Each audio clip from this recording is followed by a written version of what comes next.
This audit identifies real weaknesses in KCRHA's financial systems, controls, and reporting, particularly during our early formation period.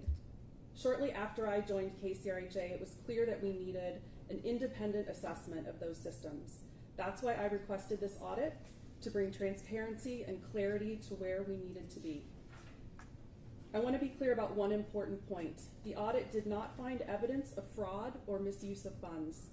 The issues identified are how financial information was tracked, reconciled, and reported. These are areas where our systems and processes needed to be stronger. Some of these challenges were driven by early system design decisions, including the use of a contracts management platform that did not integrate effectively with our accounting system. That made tracking and reconciliation more difficult than it should have been. When I joined, transitioning to a more effective system was already underway, and completing that transition to Salesforce-based platform was a critical step forward. At the same time, that transition required significant investment, and decisions that were made in 2023 to count on unspent funds to cover a Salesforce implementation contributed to the 2024 administrative overspend reflected in the audit. It's also important to understand how funds flow through this system. There are no missing funds. KCRHA does not directly hold or distribute funds through its own bank accounts. Payments are made through King County's treasury systems, which provides a clear audit trail for funds distributed and spent. That level of traceability is why the audit was able to identify areas where our internal tracking and reconciliation processes do not align as they should. We know the funds were used on services for people experiencing homelessness, and there is a clear public audit trail of how they were distributed. The issue identified is that our internal systems for tracking and reconciliation did not align, and as CEO, I am accountable for where they are today. I also want to acknowledge and thank the board for the actions they're taking today to strengthen fiscal oversight, including consideration of Member Barone's resolution to establish a finance committee of the board. We welcome that partnership and the additional transparency and accountability it brings. There are clearly areas where our financial systems and controls did not meet standard expected practices of a public agency of this scale, and it's my responsibility to ensure that they do going forward.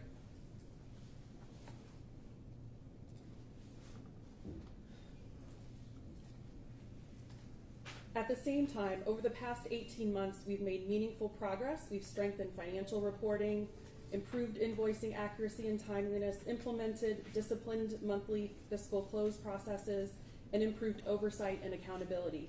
Those improvements are real and reflected back to us by our provider community. The audit makes it clear that more work is required, and we are already acting on that as well. We're addressing the highest risk areas identified in the audit with close partnership of our funders, and will provide a formal response as requested by King County and City of Seattle. I just want to say I'm a career public servant. I was hired to do this work. It's what I've been doing. It is a passion for me. It's part of my identity to uphold the public trust. And I am really honored to be the person that's helping to understand if KCRHA can improve to the level that meets public expectation and scrutiny, and continue to serve the people that we serve every day, including today, who are outside and have nowhere to go. With that, I'll give it back to you, Chair. Thank you so much. Next is public comment. If you are here with us in person, please sign up to comment with Affiong. If you are providing comment via Zoom, please raise your hand now and you will be called in the order that your hand was received. Each commenter will be able to speak for 2 minutes. Commenters will hear a bell when they have 30 seconds left. Virtual commenters will be muted when their time is up. Public comment will be open for 15 minutes or until no others would like to speak, whichever is sooner. We do ask public commenters to please keep your comments related to items within the board's purview. Affiong, will you please open public comment? Certainly, Chair. The first person we have in person is Shavonna Gaylor.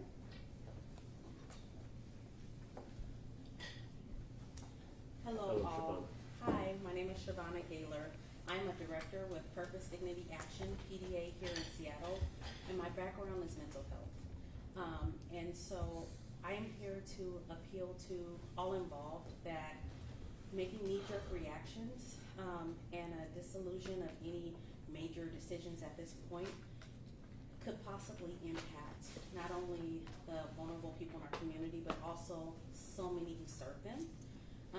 I am asking that we implore to look at assessing where we are and what modifications we can make. I get the blessed opportunity of caring for the professional well-being of our team, who are serving tirelessly to support those who are vulnerable in our communities and who are unhoused and who are facing many barriers. And we're supporting them with identifying those barriers and eliminating those barriers to move towards stability. So when we think about, of course, there are significant concerns that have been that come to mind, and of course we all want accountability and we all want clarity. I'm just appealing on behalf of the community, on behalf of the city, on behalf of the county, and all of the people who it could affect, that we take time to assess and consider the insights from stakeholders and make strategic decisions. Thank you all for hearing me. Thank you so much. Thank you, Shavonna. Next we have a virtual list. Our first person is Sochi Makovich. Sochi, you are unmuted? Hi, can you hear me? Yes. Hi, my name is Sochi Makovich, and I worked at KCRHA last year, and I think it's important for the public to know that the governing board could have dealt with these fiscal and management issues a year ago. I, along with several other executive team members, filed a complaint about the CEO. My complaint included the fact that she wanted to spend $500,000 on unnecessary positions, even though the agency was $9 million over budget. I talked about how the CEO did not pay attention to the fiscal health of the organization. She did not want to do this audit. The board at no point in time took these concerns seriously. They let the CEO lay off people who filed complaints against her, including the CFO, and they had not replaced the CFO. And I think it's important for the public to understand that this audit is not just a problem with KCRHA leadership, it is also a problem with the board, because the board did not take their fiduciary duty to provide proper oversight. At no point did they set up any channels to ensure they were hearing directly from staff or the general counsel to make sure that they had independent checks and balances. They only relied on the CEO for information. And by also allowing the CEO to retaliate against staff who brought up concerns about the CEO's actions, created an environment where people are not going to raise concerns. They're going to be quiet because they care about their jobs. And what happened? Millions of dollars unaccounted for and mismanaged. And this is just a massive failure of board leadership. And again, this information came to them a year ago. So everyone who's on the board in 2025 is responsible and complicit in this situation. Next, we have Joe Kruder. Joe, you've been unmuted. Yes, thank you. Joe Kunstler here, and it's okay. Everybody mispronounces my name or misspells it. It's not the end of the world. I want to thank everyone for your time and commitment to curing our homeless problem. As a regular transit rider, sometimes I see our homeless problem, and I feel horrible as a white man who will inherit a home. I think we need to start addressing white male privilege, and we do that by making sure that we make clear that you don't need to be doing drugs if you're homeless. You need to be given a pathway to a tiny home and a place to stay that's safe, and hopefully a job and self-empowerment and a path to home ownership, and some equity and a handout. What I'm trying to say is a handout, not a handout.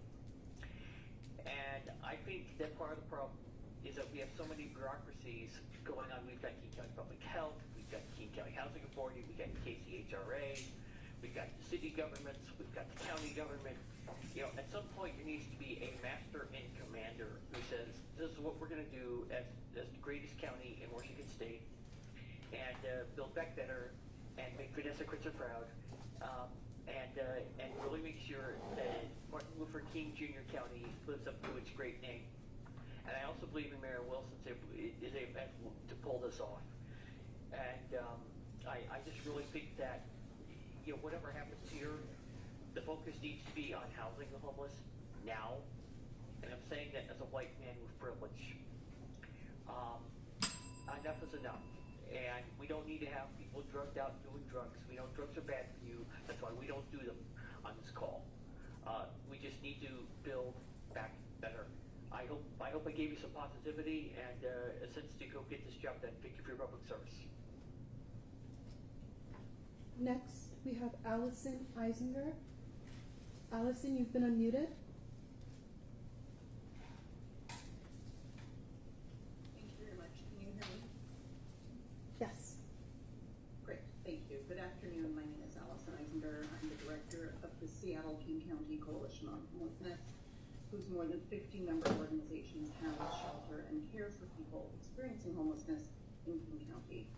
Our coalition expects high levels of internal fiscal responsibility and governance oversight so that we and the public can be confident that every public dollar allocated to improve the lives of people experiencing homelessness goes to that end. We support the steps to immediately increase oversight recommended by board members so far, and we call on the governing board to take a deliberate approach that will not disrupt services or harm people experiencing homelessness and the agencies that serve them. Calls to dissolve the agency immediately are not grounded in common sense and would create tremendous instability for people experiencing homelessness and the organizations that do the work. A thoroughly informed plan needs to take shape quickly and must prioritize our region's ability to make secure the federal, state, and other funds currently managed by the KCRHA as our continuum of care. Let me be clear, the establishment of the KCRHA left much to be desired.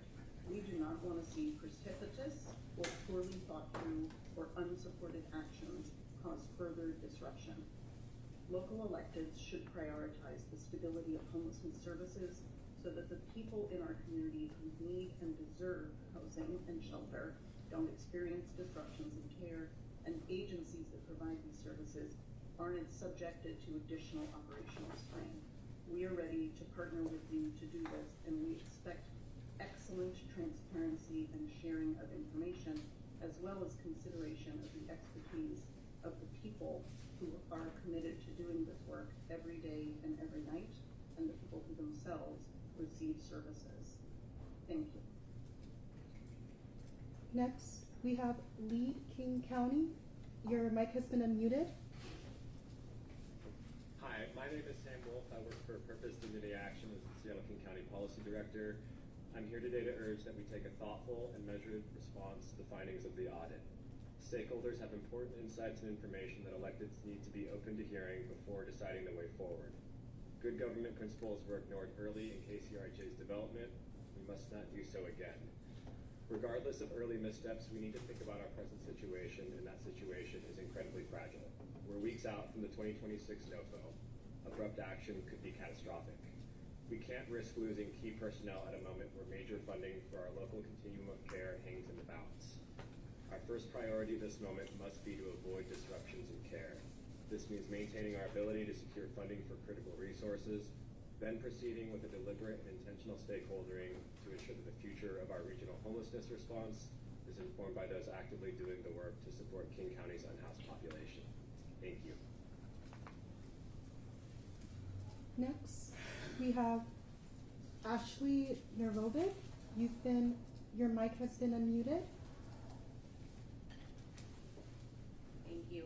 Hi there, I'm Ashley Nervovic, representing Purpose Dignity Action. I'm here advocating for a measured and deliberative approach when it comes to the future of KCRHA. If we don't resist this urge to make knee-jerk reactions, we very quickly might make things worse, especially if in our haste to make a change, we end up creating duplicative new bureaucracies and draining our local government funds, while at the same time creating disorganization that could hinder our ability to secure federal dollars. KCRHA staff is just 2 weeks out from the expected notice of funding opportunity, and already at risk of losing key personnel at this moment because the agency they work for has been condemned, which is an enormous risk at a critical time. Hasty decision-making resulted in an agency structure at KCRHA that was problematic from day one, and those elected officials are no longer available to take accountability, but we can avoid repeating their mistakes. We must engage stakeholders who have important insights and information that electeds need to be hearing before deciding the way forward. No one experiencing homelessness is going to be served by a disruption in care, and the most effective and prudent course of action is to pause, reassess, and then chart the best course to create stability in our housing continuum of care work. Let's just not hit eject until we know where we're trying to land. So thank you so much. Next, we have Frederick Heater. Frederick, your mic has been unmuted.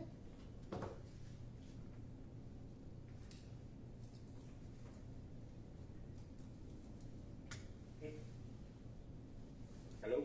Yes, we can hear you. Yes, Executive Zile. My name is Frederick. I'm a disabled veteran for 153 days under your watch. Your contractor hopefully has acted with a callous indifference that created a massive legal liability. You are now on formal notice that the record of administrative negligence is complete. We enrolled in CEA 5 months ago and qualified for priority placement. Instead, Hopeland is burnt to $32,191 to trap my family on a second-floor unit. That is per se violation of the federal homeless pit mandate and ADA Title III. Because of this, the Seattle Children's Social Worker has formally referred us to the Washington Medical Legal Partnership. When a hospital must call in lawyers, you have failed your jobs.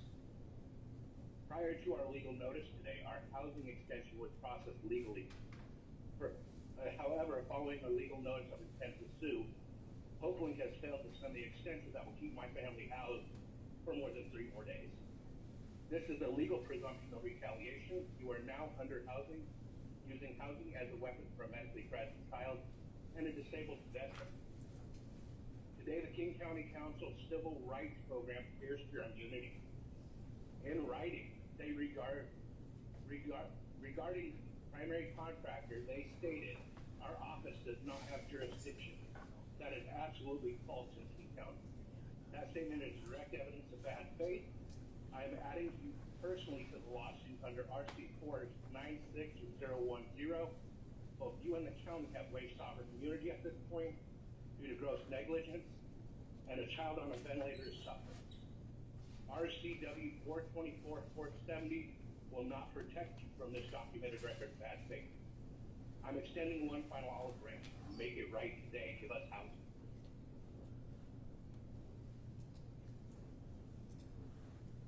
And next we have Elizabeth Malpen. Elizabeth, your mic has been unmuted. Thank you. I'm Elizabeth Malpen. I am on the Continuum of Care Board for King County. I live in East King County. I have been involved with homelessness since the beginning of the 10-year plan, I believe. I wanted to say that, yes, we need to move with some deliberation. One of the things that I have seen over the years is that it is so easy to just get rid of everybody who was part of something. You lose your institutional knowledge. I think Alexis Mercedes Rink will understand that when we have constant changes of personnel, it's really hard to keep things going and to know why things have been done the way they're done. I also wanted to bring to your attention that one of the documents that you were to read for today on page 15 and 16 shows that the budget for housing was not spent. It shows that only a partial spending of the budget. What happens to that money? We're putting money aside for housing because we desperately need it. Why isn't it being spent for housing? So that's something I'm hoping you will be able to discover.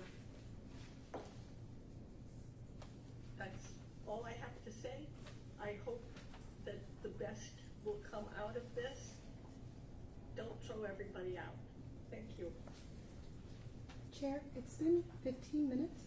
However, we have 2 more people who have their hands raised. Would you like to extend? Yes, please. Thank you.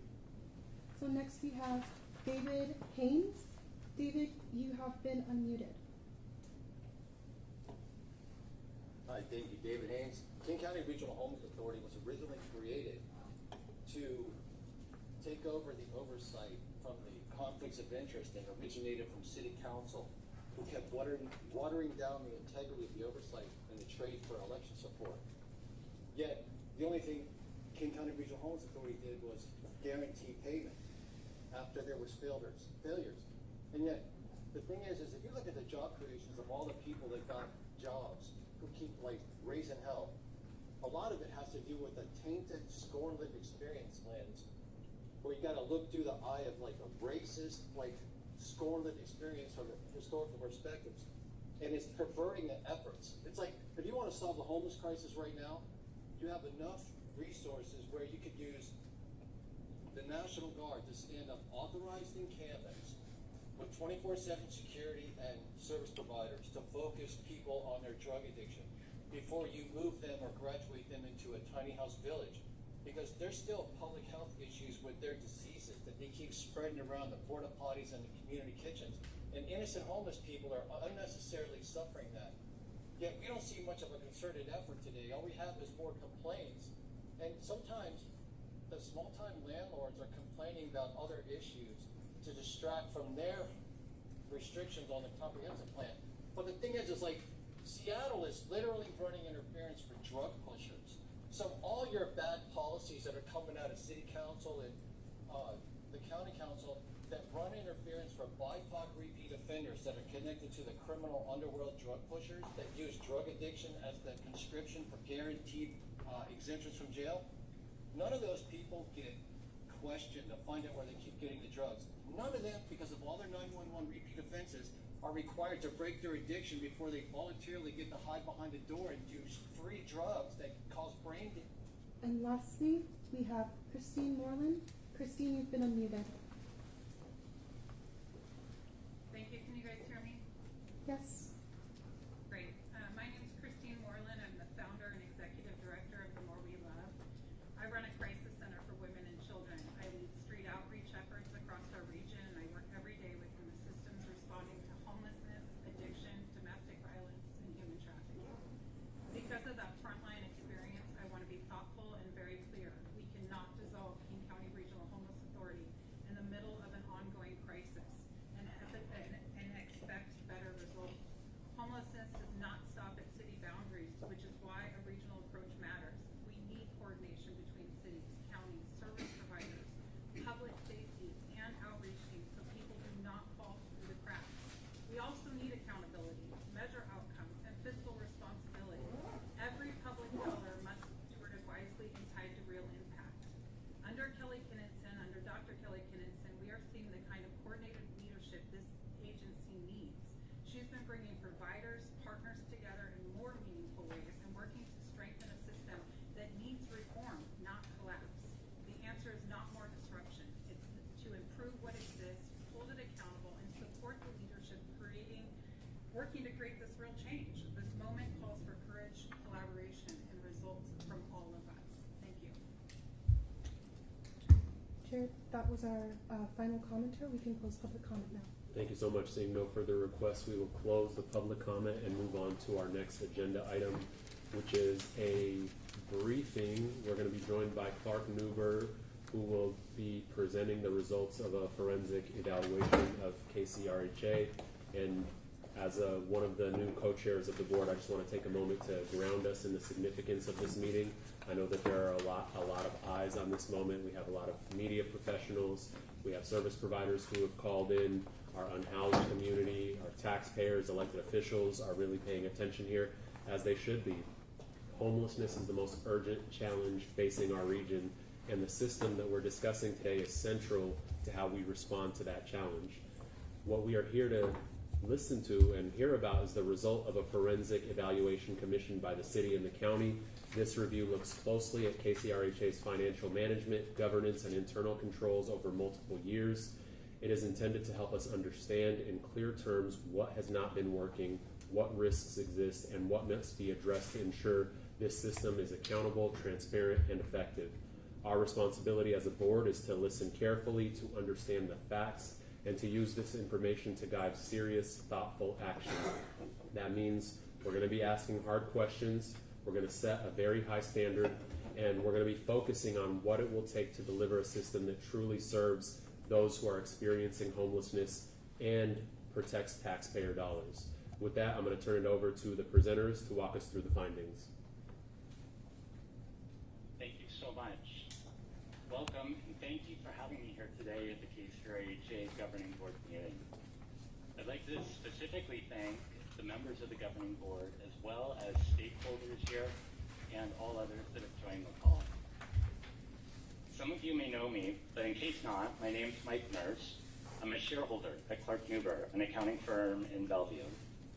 I'm a CPA, a certified fraud examiner, and certified in financial forensics by the AICPA, and was the shareholder for this engagement. The purpose for today's meeting is to present a summary of our findings from the KCRHA forensic evaluation. My hope for today is that this presentation will help reinforce your understanding of what you may have heard or read about in the engagement report, which is now available online. I'll begin by walking you through the roadmap for today. The presentation is broken into 7 sections, which you can see outlined here. We'll begin with a brief introduction to set the context of findings from the engagement, as well as an overview of our scope of work and a discussion about internal controls, compliance, and accountability. We'll also touch on some high-level KCRHA background information just to make sure that we're all starting from the same place. Chair. From there, Mike. One moment, quick question. Sorry, Chair. Mike, could you please, some of us are here in the room, don't have the slides presented on the screen. Could you just make sure that you tell us what slide you're on as you go through your presentation, please? Yes, so currently we are on slide 2, agenda. Thank you. From there, we'll move to the 5 key executive takeaways. And here, I'll specifically point out some of the key issues, especially regarding the $8 million in unreconciled receivables, the administrative overspend, and the interest charges. We'll touch briefly on some of the high-risk areas and the associated risks. And after that, we'll turn to a brief discussion on leadership, staffing, and oversight considerations, followed by a discussion of our base recommendations and consideration for next steps.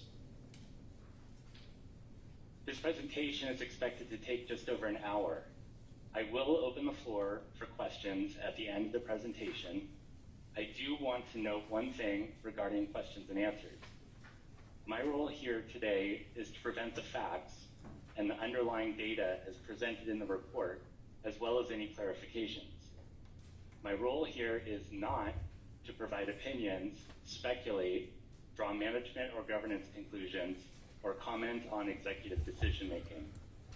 Furthermore, due to our professional standards and ethics rules as CPAs, I need to limit my questions to members of the governing board only. Okay, moving to slide 4. So what were the objectives of the evaluation? Our work centered on 3 main questions. First, what factors, including financial, operational, and governance issues, contributed to the negative cash balances and limited financial transparency? In other words, what conditions made cash strain worse and made it harder to clearly understand the financial picture? Second, what governance and risk management practices have been in place at KCRHA to protect public funds from potential fraud, waste, and abuse? That question focuses on how the organization is expected to safeguard resources and reduce exposure to misuse or error, and whether those practices were structured clearly enough to support accountability. And third, what opportunities exist to strengthen financial management, increase transparency, and reinforce trust in the organization's ability to carry out its mission responsibly? Together, These three questions shape the rest of the presentation by connecting our current conditions, governance expectations, and practical opportunities for improvement in financial management and transparency. Slide 5. I'd like to ground the presentation today in compliance and accountability. It's extremely important, and not just because I'm saying they're important. There are real compliance risks related to the issues we're discussing, and these risks are directly applicable to KCRHA. I'm not going to read everything on the slide word for word, but the main message is that both federal and state laws, as well as uniform guidance, which is the playbook for federal grants management, all have accountability and compliance requirements, including effective internal controls, financial transparency, complete and well-maintained records, and cost allowability. And since KCRHA is a pass-through entity and is administering significant public resources in a highly visible policy area, the organization faces heightened expectations for transparency and accountability. Everything that we're discussing today should be framed within that context. Slide 6. I'm sure that most of you have heard of internal controls before, but I do want to make sure that everybody's clear on what that term means, because it's mentioned quite a bit in this presentation. In simple terms, internal controls are the steps and processes an organization puts in place to protect public dollars, reduce risk, and make sure that spending follows funding requirements. Examples include, but aren't limited to, requiring approvals before spending, or keeping receipts for purchases, and reviewing reports to catch errors or unusual activity. Another term that you may be unfamiliar with is KOSO. KOSO is an acronym for Committee of Sponsoring Organizations of the Treadway Commission. That committee formed in 1985 to provide official guidance for internal controls, risk management, and fraud deterrence. The KOSO internal control framework includes guidance for topics such as ethics, tone at the top, leadership responsibilities, to the need for risk assessments, to the actual controls themselves and whether they're present and functioning, and how information is communicated through an organization. KOSO is the gold standard framework for risk management, regulatory compliance, fraud deterrence, and improved operational efficiency. At KCRHA, there is no evidence of a documented internal control framework. And to add to that, our testing found that internal controls themselves aren't operating fully as expected. When that happens, it increases risk for all the things that you see below in the blue boxes. You might recognize some of these as appearing in one way or another over the years at KCRHA. Slide 7. Next, I'm going to briefly go over the financial backdrop at KCRHA. Between 2021 and July 2025, which is the end of our scope period, KCRHA received approximately $533.9 million in funding from several sources, including the City of Seattle, King County, Washington Department of Commerce, HUD, and other local governments, just to name a few. And considering the amount of money going to KCRHA, it obviously raised concerns when the cash balances first became negative in November 2022. The negative cash balances started becoming more consistent each month, starting in December 23, and by July 2025, that balance had reached negative $44.7 million in the King County investment pool. That extended timing matters because it shows that this wasn't a one-time issue, but rather a cascading problem over time. To cover cash shortfalls, KCRHA has relied on both cash advances from the city and by quote-unquote borrowing against the King County investment pool by being allowed to go negative in that account. The ongoing negative balance has resulted in accrued and non-recoverable interest charges of $1.26 million as of July 2025. I want to address the $1.26 million in interest expense a bit more. This $1.26 million represents one of three balances I'll be talking about that makes up the $13 million number that you have been probably seeing in the media. The reason that this is so important is that there are no funds to pay this back. This balance continues to grow over time and needs to be resolved with a detailed plan and timeline for how this will be paid back. Lack of controls and weak cash management have resulted in this issue. When we talked to KCRHA staff about root causes related to negative cash, they cite several reasons for the shortfalls. Some of these have included the rapid build-out and legacy issues of accounting infrastructure during the stand-up period of KCRHA. Staff also mentioned the reimbursement funding model as being problematic. They cite slow reimbursements from funders as well as complicated billing requirements, among other issues.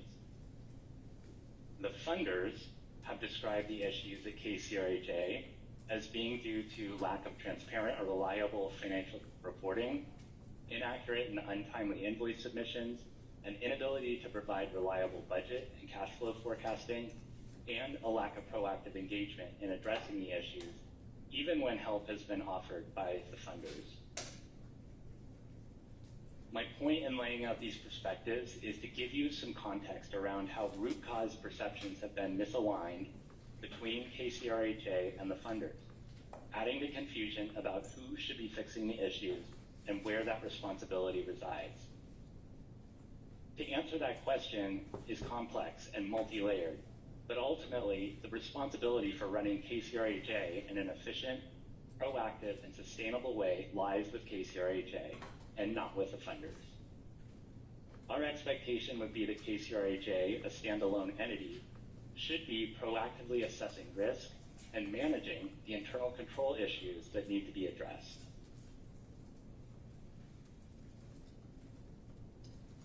Over the course of this next section, we're going to discuss the 5 key executive takeaways from our work. The takeaways describe a connected set of issues and not 5 independent problems.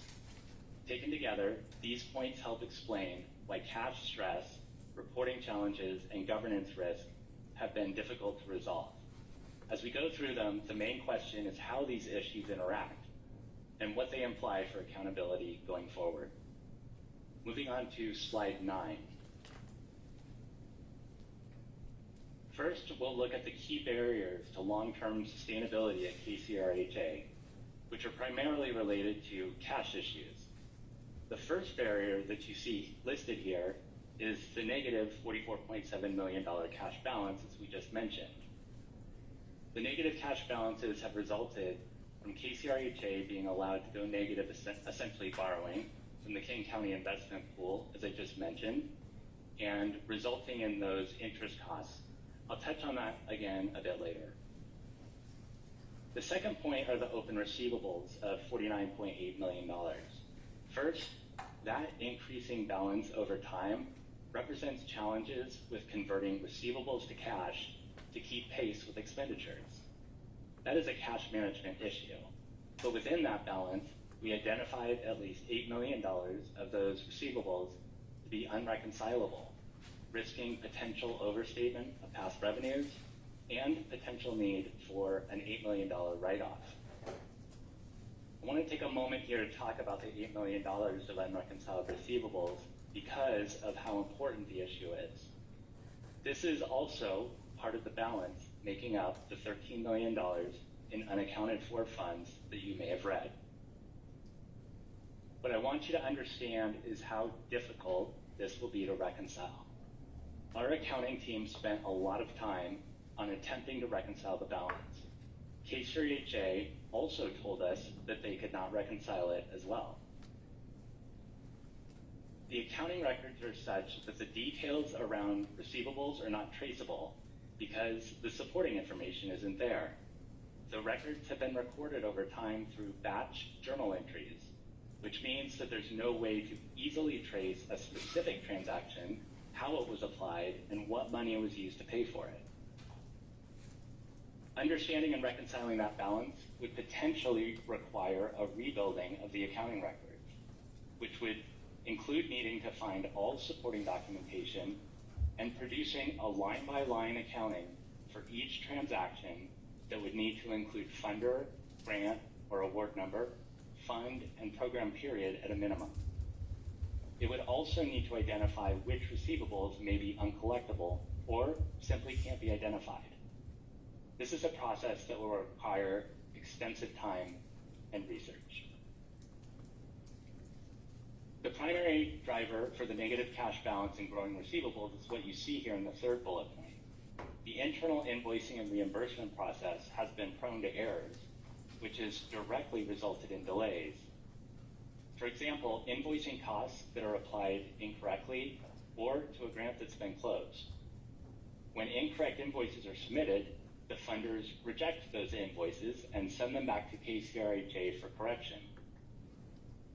And depending on the issue, this can create long delays and invoice rework, as KCRHA often needs to go back to the original contractors for more information, or the programming staff needs to update programmatic budgets. This creates a back and forth effect, resulting in delays where cash collection becomes harder to predict while timelines increase. The reduced visibility makes routine planning extremely difficult. And I will go into a little more detail about the invoice and reimbursement process just a little bit later in the presentation. To complicate matters, KCRHA has managed these delays and unresolved invoicing issues through a cumbersome accounting process that moves questioned or rejected costs into a single holding account to await resolution. This creates an accounting bucket that contains multiple moving transactions and charges in various states of resolution. The difficulty here is that there's no central tracking mechanism to manage the process effectively. And that creates a heavy burden on the accounting function because there's no easy way to account for open issues in real time, where they are in the resolution process, and what that means for timing of reimbursement. Related is that KCRHA has had challenges with providing reliable and timely financial information. There are several reasons for this that will be discussed more deeply in a few minutes, but the cash position issues we're addressing on this slide exacerbate that reporting problem. Because the invoice process and reimbursements are constantly in flux and not tracked consistently, it makes it difficult for KCRHA to manage their budgets and get an accurate understanding of cash position. That matters a lot because leaders, managers, funders, they all need clear and accurate information to identify problems early and respond with confidence. An additional challenge leading to sustainability and cash issues is the history of administrative and programmatic overspend. This points to a broader and related issue around budget management, which will be, as I've said before on other things, addressed just a bit later. So why do all these things matter?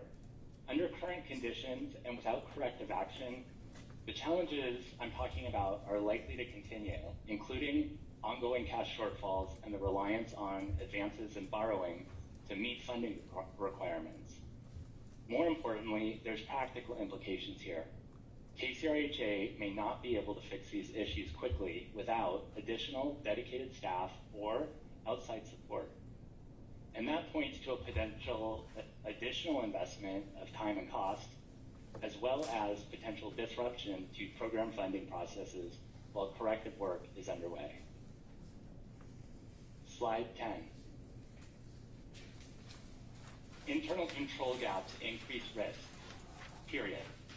At KCRHA, the gaps in controls are broad enough to raise significant risk around meeting financial and reporting requirements and increases the risk for potential error, fraud, waste, and abuse. In this first bullet, I want to reiterate the fact that KCRHA does not have a documented internal control framework such as KOSO.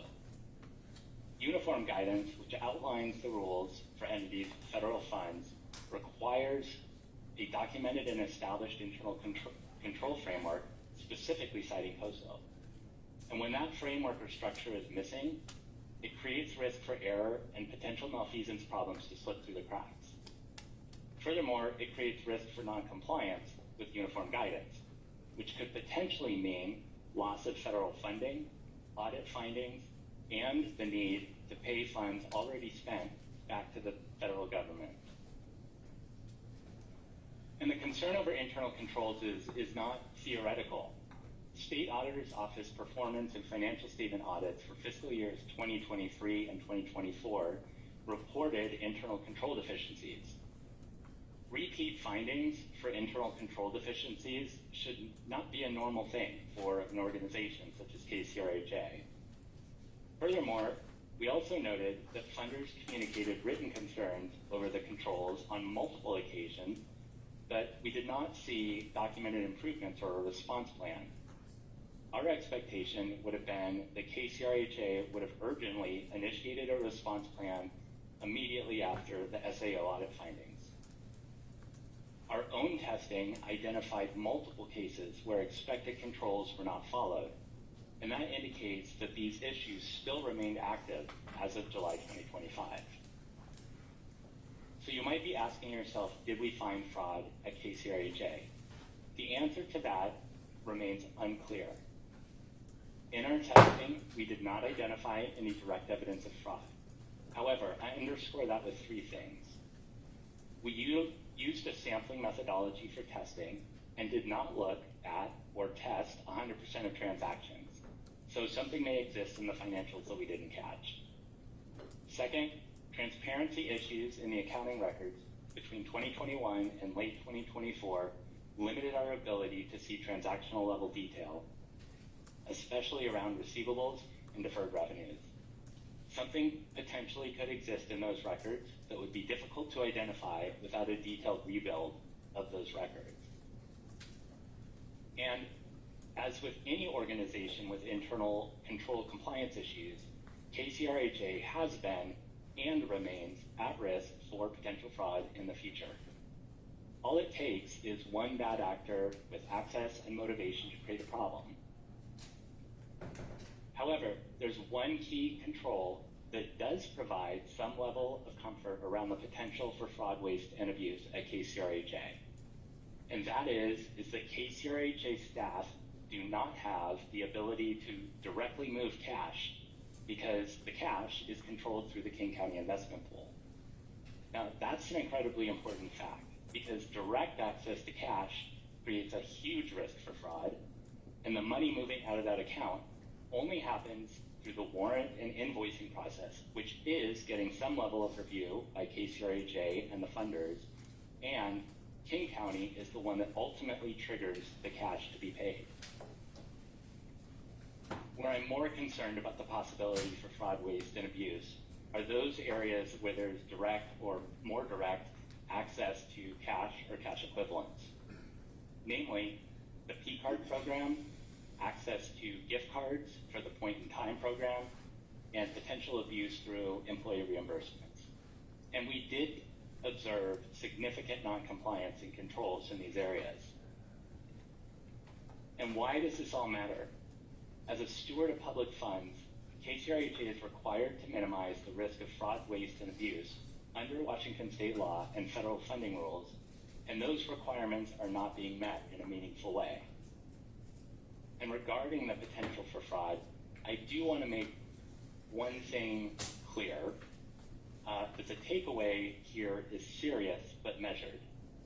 It is true that we found no direct evidence of fraud during our testing, but the current control environment, unless corrected, leaves heightened exposure risk in all areas now and into the future. Slide 11. The third takeaway is about the quality and clarity of accounting records. The importance of quality accounting records cannot be understated. Without it, financial and organizational decision-making becomes based on potentially incomplete or erroneous information.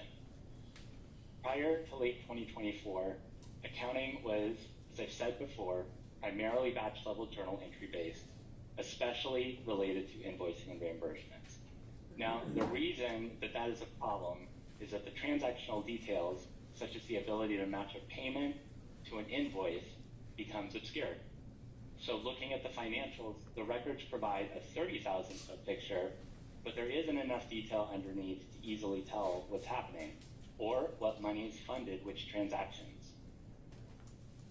Also, several legacy issues pre-2024 remain in the current records through July 2025, such as certain rolling or unreconciled balances that the staff don't have a clear explanation for. This increases the risk that things like unresolved receivables, for example, might be incorrect or may not ultimately be collectible, depending on the type and requirements of the program. Unreconciled and rolling balances also impact current reporting, which may be incorrectly stated.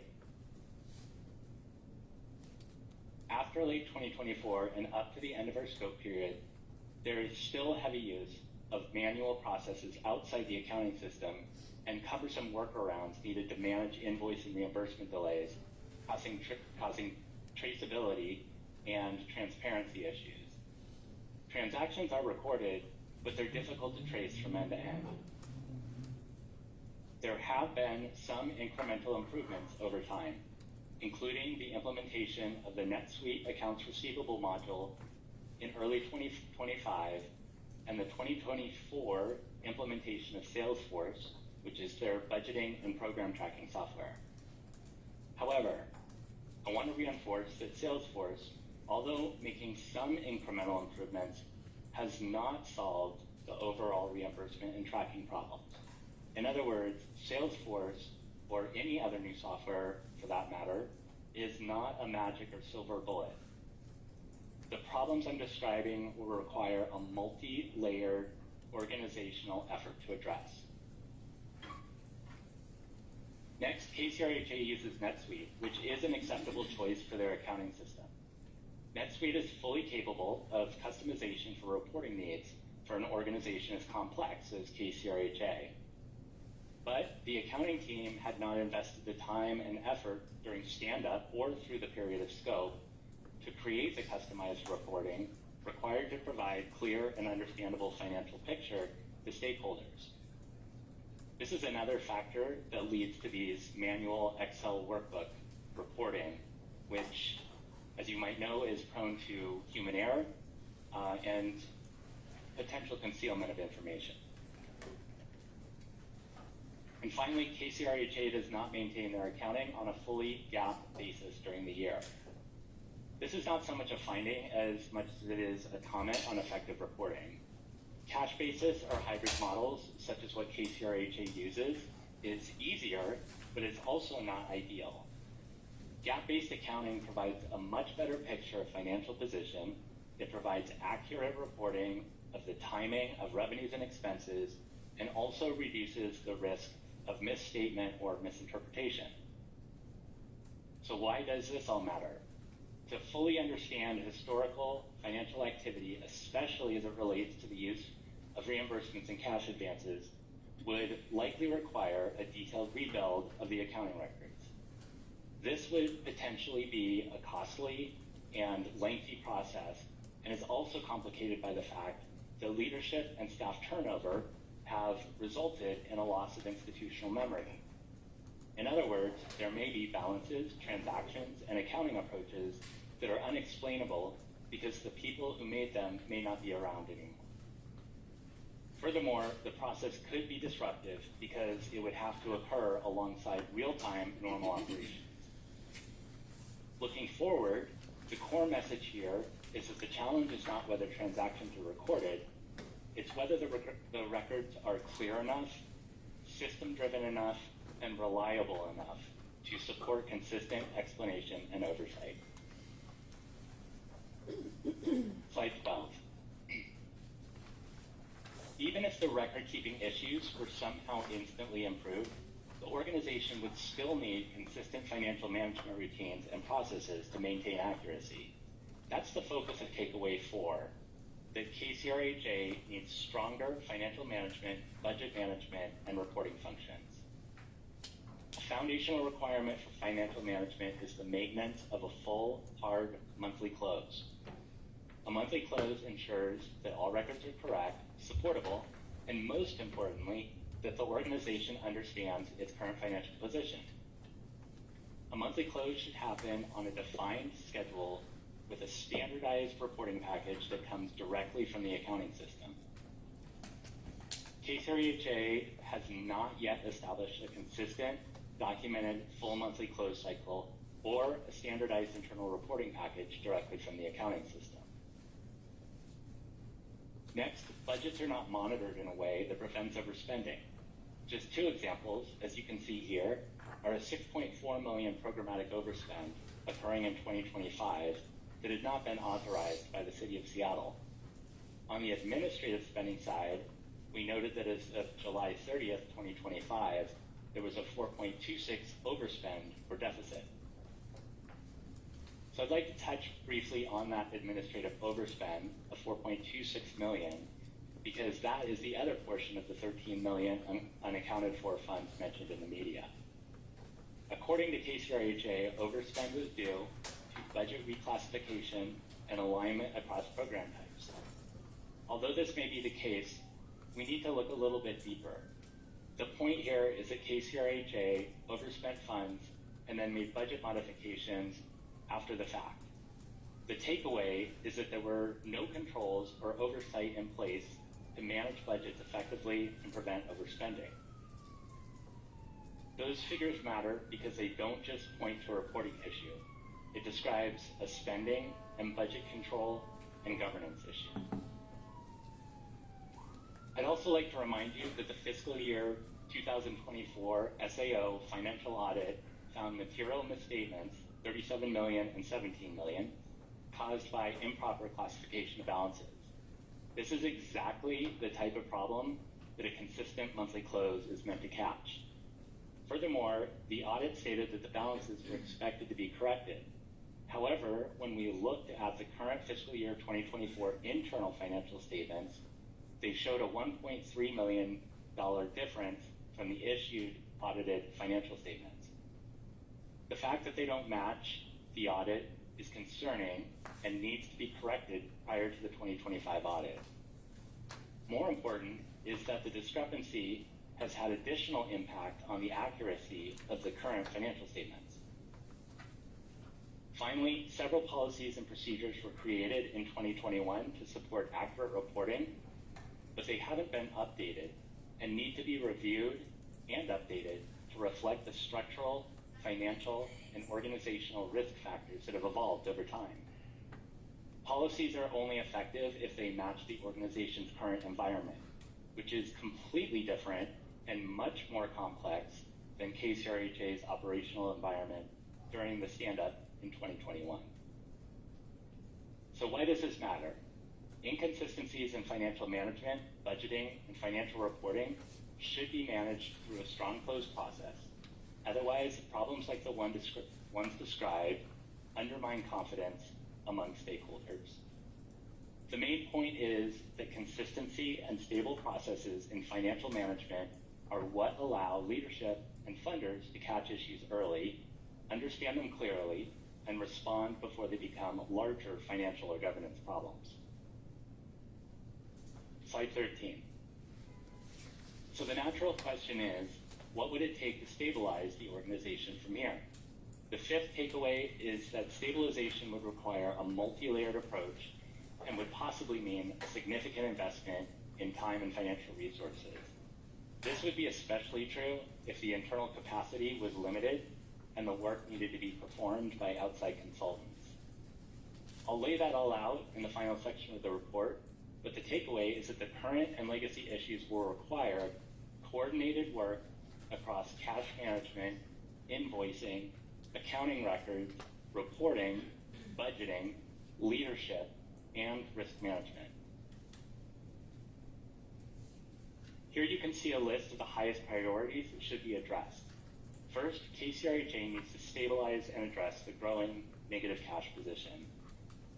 And I want to provide an example to you as to why these priorities will take such a multi-layered and complex initiative. For example, some of the things that KCRHA will need to do to solve the negative cash issue, and this is just from a high level, will be to perform a process audit of the invoice and reimbursement process to identify the root causes of invoice errors and delays, put proper systems, workflows, and controls in place to mitigate the risk and control the process moving forward, noting that internal controls should be based on a formal risk assessment that's examined the organization's financial, compliance, and reporting risks to meet KCRHA's objectives. Next, they'll need to develop a complete and documented picture of open receivables and their status through time, whether they are in progress, whether they're even collectible. Basically, a full reconciliation of every outstanding item, and noting that this may require some or total historical rebuild of accounting records to get to a complete picture. Next, KCRHA will need to complete and document an understanding of the status of advanced funds, a detailed accounting of how those funds were used and what cash remains available, if any. KCRHA will need to create a plan and work with funders in the prescribed format to possibly request additional funding, but it needs to be grounded in reliable financial and budget information and tracked through consistent reporting. And finally, KCRHA needs to address and resolve the $1.26 million interest expense and how that's going to be repaid. Moving on, KCRHA needs to establish accurate, complete, and reliable reporting that comes directly from the accounting system. That will decrease the risk for errors while also lessening the sheer amount of work required to manually piece together certain financial reports. Next, KCRHA needs to strengthen budget management and address overspend issues, since this increases pressure on an already strained cash environment.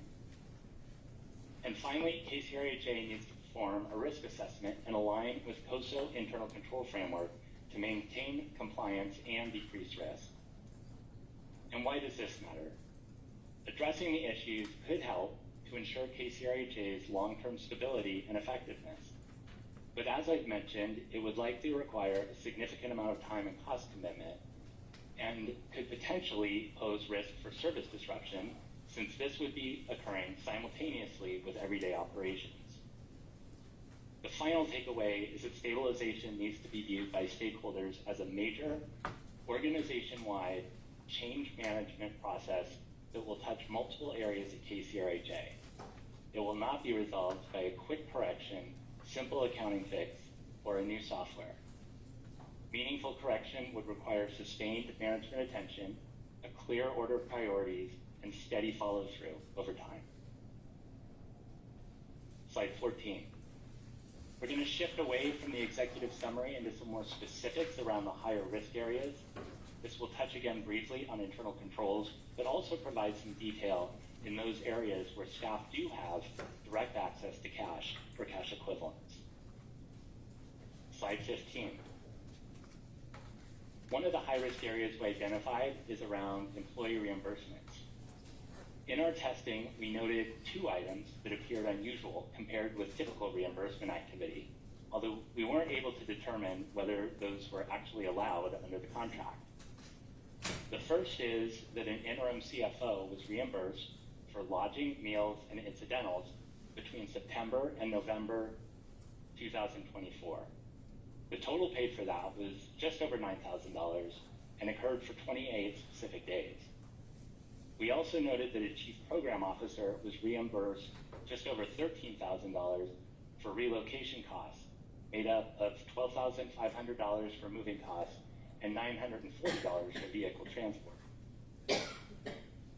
In general, we found that several sampled reimbursements, including the items that I just mentioned, did not have consistent approval and/or supporting documentation. And why does this matter? It matters because we were unable to verify proper approval and allowability for these reimbursements. I should also mention that the relocation reimbursement was not included in the proposed budget for that year. Ultimately, the reimbursement was paid to the staff almost 3 years later. Slide 16. Another high-risk area is gift card management. Gift cards require strong controls because they function much like cash. In our testing, we identified 9 bulk purchases of MasterCard gift cards totaling about $36.7 thousand. and those purchases were determined to be primarily part of the point-in-time program. The risk here is that gift cards could potentially be pocketed by staff or volunteers, and so the need for very tight tracking is critical. Basically the same level of tracking that's required for inventory, for example. Some tracking does exist, but for the sample transactions, records showing the final recipient were not available. As a result, based on the information provided, we could not follow a fully documented trail from the original purchase to distribution to staff and then to the final beneficiary. That does not mean that the cards were necessarily misused. It does mean that the documentation provided was not strong enough to fully support the activity from beginning to end. More work would be needed to reconcile all gift card activities. Slide 17. Now we'll turn to accounting system permissions. Accounting permissions define what access each user has in the system. For example, the controller might have full permissions, while a junior accountant might only have read-only access. A basic control principle is that one person should not control every step of the same transaction. It's called segregation of duties. Now, I know there's lots of words on this slide. The overall point is to say that current permissions around key accounting functions, such as invoicing, period posting override, and journal entry creation and approval, are not set up in a way to support segregation of duties. And this significantly weakens internal controls and increases overall risk. For example, the chief admin officer currently has full rights to make or change transactions across accounts payable, posting period control, and journal entry creation. That might be reasonable given that person's job duties, but I do question the AP clerk having access to post entries across periods. Only the controller should have that access, and only after getting documented authorization for making that change. Again, this is a conclusion about risk, not that misuse necessarily occurred, but it is a meaningful control weakness. Slide 18. P-cards are another area where strong controls matter because they, like gift cards, provide immediate access to cash. Through July 2025, total P-card expenditures was $1.1 million. P-cards are typically meant for small incidental purchases. And this is why, like in the other areas we've discussed, policies, procedures, and controls are critical. We did note that the KCRHA P-card policy is still in draft form from 2021 and needs to be finalized. In addition, a written accountable plan, which is required by the IRS for P-card programs, was not provided to us. Testing showed non-compliance issues in 100% of samples reviewed. Those issues included no required purchase acquisition form for prior approval, purchases made by someone other than the card holder, missing receipts, and unexpected approvers. Now, why is this important? Because when pre-approval, cardholder use, receipts, and review are not consistently enforced, inappropriate activity can be harder to detect. This is an area where tighter controls and more consistent follow-through are needed. Slide 19. This is the final slide in the high-risk section of the presentation and takes a specific look at hotel-related P-card purchases, including about $223,143 at Inn at Lake Washington and about $136,394 at SeaTac Press Motor Inn, along with a couple of other motels you can see on the list. These were large programmatic expenses tied to emergency housing during the Lived Experience Coalition wind down, where the use of P-cards bypassed the normal reimbursement process. Based on the information available to us, it appears that the specific situation may have warranted P-card usage because of the fast need for cash to get homeless people housed immediately. However, the concern is that these purchases didn't happen all at once. There were multiple instances of payments over time to these motels, meaning that there may have been time to put a system in place to avoid P-card usage. After the initial response, a better process might have been to contract directly with the motels so that tracking, approval, invoicing, and reimbursement could follow a more standard and approved path. Two gaps in controls are especially important here. No purchase acquisition form was provided, and no documented CEO approval was provided where the approval threshold dollar-wise required it. So the issue is not simply that large purchases occurred. The issue is that these purchases continued without normal documentation and approval structure. Slide 20.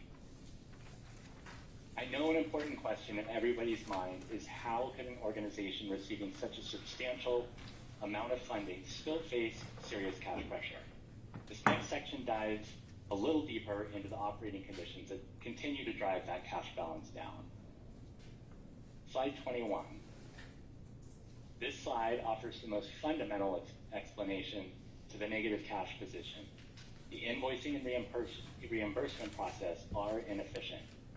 I've touched on this briefly before, but here we're going to take a bit more of a deep dive since this piece is so critical. KCRHA regularly submits invoices with inaccurate program coding and budget information. When costs aren't coded correctly or tied cleanly to the right program or budget, the invoice needs to be corrected before it can move forward. When the funders receive invoices with problems, it results in invoice rejection.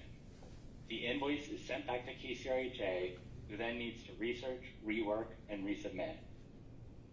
This often takes a lot of time and results in delays. And furthermore, KCRHA needs to hold weekly meetings with funders to try and work through all the various issues. Also, KCRHA relies on statements from the county, which are provided weeks after month end, to fully reconcile and gain visibility into what has or has not been paid. The timing problem becomes even more difficult because visibility into funder approvals, payment timing, and reimbursements are not tracked in a meaningful way. So leadership doesn't easily have a real-time picture of what invoices have been accepted, what is still pending, and what may need correction, and what the ultimate effect on cash timing looks like. The process involves many moving pieces, so the need for central and documented tracking is critical. Furthermore, fund swap issues, complicated by weak communication channels, have also created significant delays because the rework process for fund swaps is multi-layered and multi-system, time-intensive process. On a brighter note, we have heard reports from KCRHA that the implementation of Salesforce has made incremental improvements to this process. Specifically, and recently, staff reported the use of unique identification numbers, which they say has made it easier to match rejected items within the accounting system. This has all occurred recently and outside the timeline scope of our engagement, but staff did say that King County would be required to use these unique IDs in their processes so that costs could be better matched. However, this places additional administrative burden on the funders, who have their own internal processes to help KCRHA manage their own receivables. The main takeaway is that slow reimbursement process should not be explained away as simply a funder problem. Next, I want to take a minute to address why the reimbursement funding model should not be seen as a primary driver in the negative cash balance issue. There are many similar-sized organizations that successfully manage a cost reimbursement funding model. In other words, a reimbursement model is not unusual. There are many large, nonprofit, and public sector organizations that operate successfully under this exact structure. It's true that the model assumes that an organization will pay providers first and then be reimbursed, but it also assumes strong discipline by management around cash management, billing, and spending decisions. When this model is working well, small negative cash balances can happen, but they're expected to be temporary, planned, and closely monitored. Leadership should know how much cash is going out, how much is billable, when invoices are being submitted, and when cash is realistically expected to come back in. What we observed at KCRHA is something different. The negative cash balance didn't remain small or short-term. It grew steadily over time, reaching a level that indicates that the organization was paying out significantly faster than it was converting receivables into cash. And that doesn't happen solely because of the funding model. It happens when costs move faster than invoices, when invoices are delayed or returned for correction, when spending continues without regard to reimbursement timing, and when cash trends are not escalated early enough for leadership to intervene. In other words, the reimbursement model creates pressure, but the size and persistence of cash deficit at KCRHA reflects how that pressure was managed internally.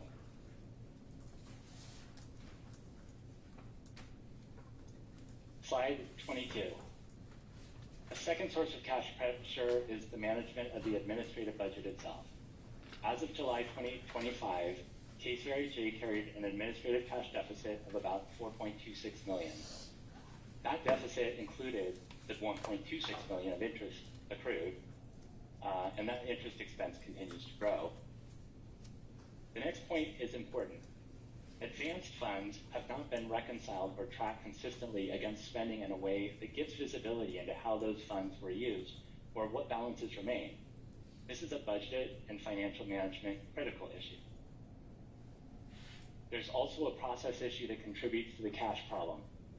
KCRHA has not consistently followed the administrative steps required under the Master Service Agreement with the city and the county for requesting advanced funds, including following the formal request process and the submission of complete and transparent cash flow forecasts and budgets. When the request process is inconsistent and the reporting is incomplete, it becomes a barrier to providing that cash. One example of the administrative overspend was the implementation of Salesforce. Salesforce implementation occurred in 2024.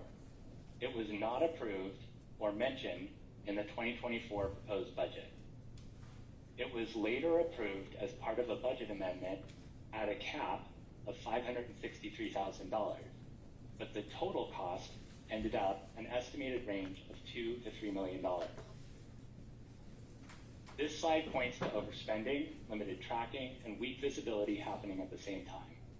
That is why stronger controls, planning, and oversight are needed to manage these issues. Slide 23. Another contributor to administrative cash pressure has been the reliance on hiring long-term temporary contract staff in key leadership and other roles.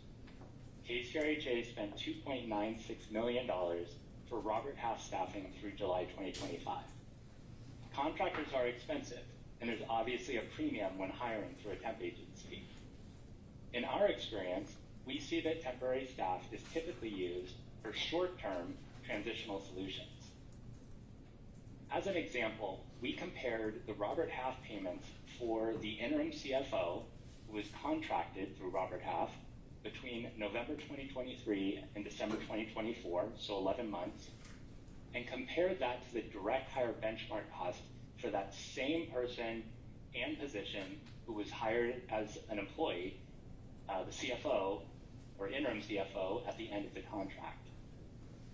Here you can see that Robert Half was paid $448,497 for the entirety of the CFO contract. That person was then hired at a salary of $285,000. For comparison purposes, if we take that 11-month salary at $285,000 and apply it to the 11-month period, you get $261,250, and a decrease of $187,000, or a 72% premium over direct hire. I should note that we can't comment on whether the extensive use of Robert Half was appropriate or not. However, we did ask for any sort of documentation that outlined the strategic decision-making for that expense, and we're not provided with anything. Now, what ultimately matters here is that this is not just a staffing decision, it's also a budget, governance, and cash decision. When higher cost temporary support continues without a clearly documented rationale administrative spending can rise quickly, and leadership has less support for explaining why the higher cost was necessary. In an environment that is already under cash pressure, that premium becomes more consequential and harder to absorb. Slide 24.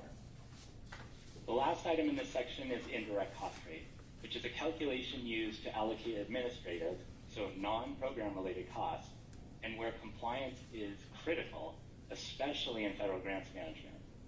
This topic is a little bit technical, so I'm not going to spend too much time on it, but the reason it's important is not just because of the compliance risk.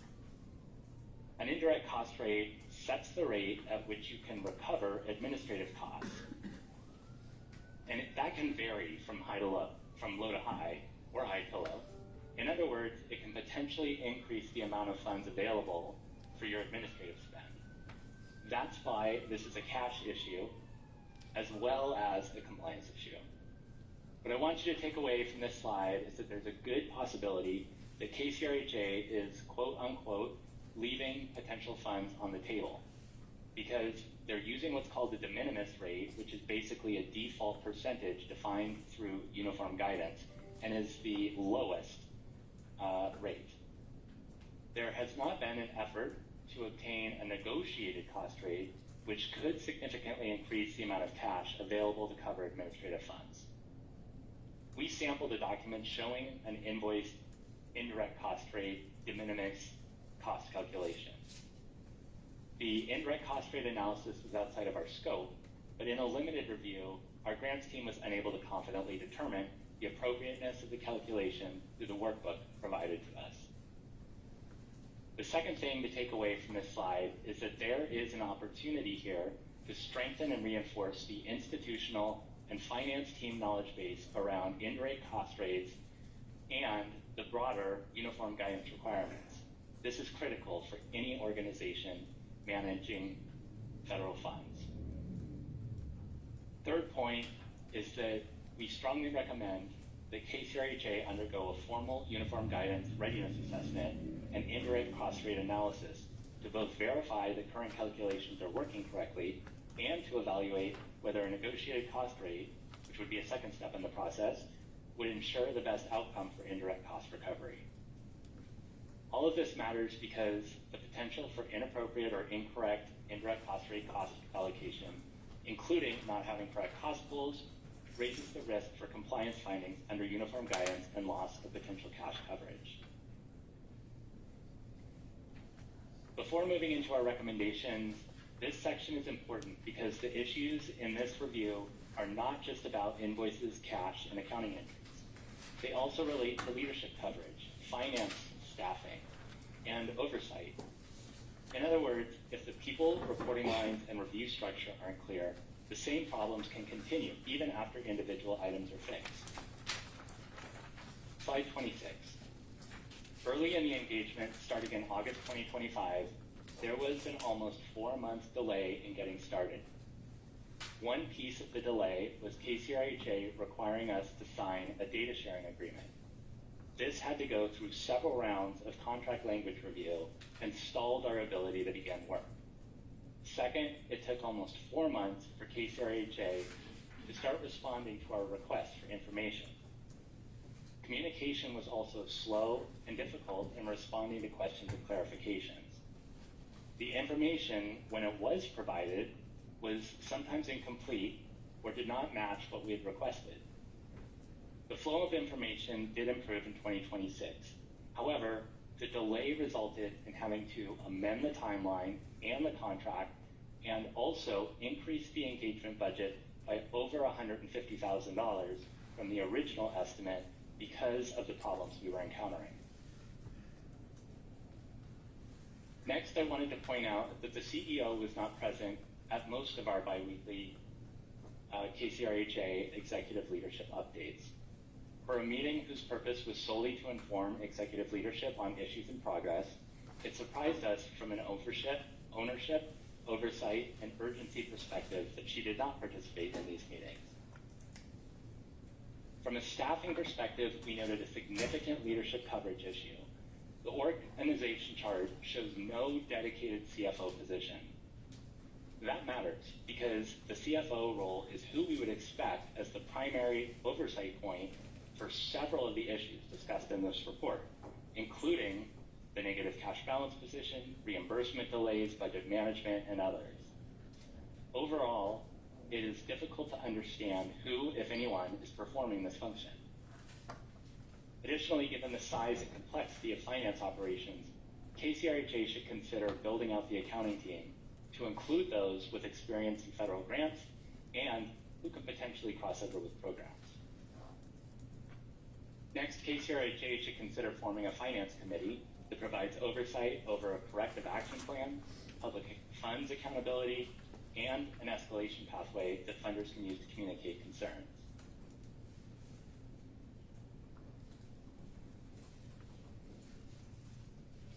Slide 27. Providing narrow standalone recommendations is challenging because the issues facing KCRHA are interconnected and reinforcing, not isolated. Each step is going to depend on the others and will require time, sequencing, and sustained capacity. I believe that Mayor Wilson has a question. Mayor Wilson?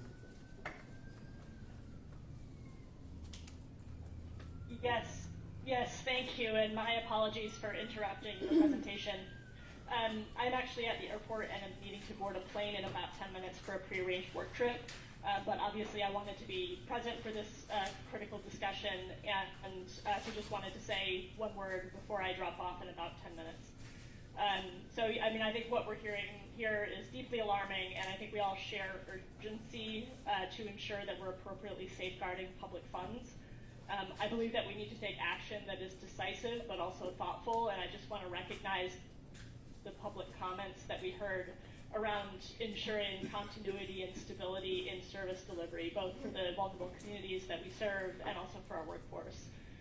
My Deputy Mayor, Brian Surratt, will be joining for the rest of the meeting as my proxy to represent Seattle's perspective, and also when we get to the Finance Committee resolution to offer some amendments. So keeping it short because I don't want to interrupt too much, but just wanted to say a couple words before I leave. Thank you. Thank you, Mayor Wilson. Okay, moving on to slide 28. So for this presentation, we've organized our recommendations into 5 broad categories with a deliberate focus on the highest priority items. These categories are not independent work streams. They build on one another and progress in later areas, depends on progress in the early ones. First are the foundational recommendations. This is the highest priority category because it underpins everything else we're recommending, including addressing the ongoing cash shortfalls. At a fundamental level, KCRHA needs to reach a point where its accounting system and underlying financial information can reliably support decision making. That means producing information that is timely, consistent, accurate, and dependable enough for leadership, funders, and oversight bodies to rely on. Practically, this includes fully establishing financial reporting capabilities through NetSuite, addressing legacy accounting issues that continue to distort current period reporting, and implementing a disciplined recurring month-end close process. Without this foundation in place, it becomes very difficult to manage cash, budgets, or compliance in a sustainable way.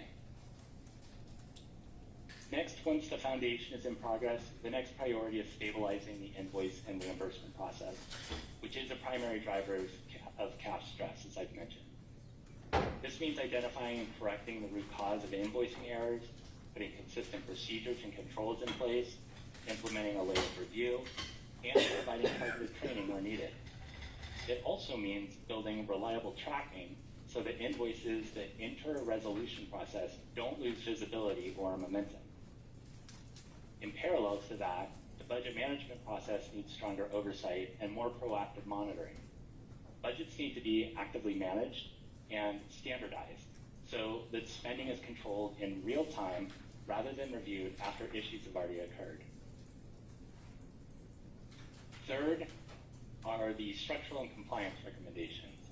This includes assessing KCRHA's readiness under uniform guidance and evaluating cost recovery options. Specifically, whether pursuing a negotiated indirect cost rate would better support required administrative activities, It also includes formally documenting and standardizing administrative cost allocation methodologies across both federal and non-federal funding, and establishing clear, defensible procedures to meet all interlocal and master service agreement requirements consistently.